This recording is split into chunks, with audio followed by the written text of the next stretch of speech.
Mel 2204, your pageant vlogger host. Subscribe! Magandang araw Pilipinas and good day pageant lovers.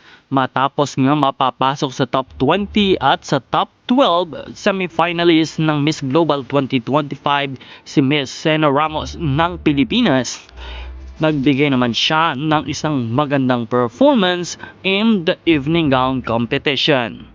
Talagang napahanga ang lahat ng mga manonood kay Miss Philippines for giving her best and showcasing her beauty in the evening gown.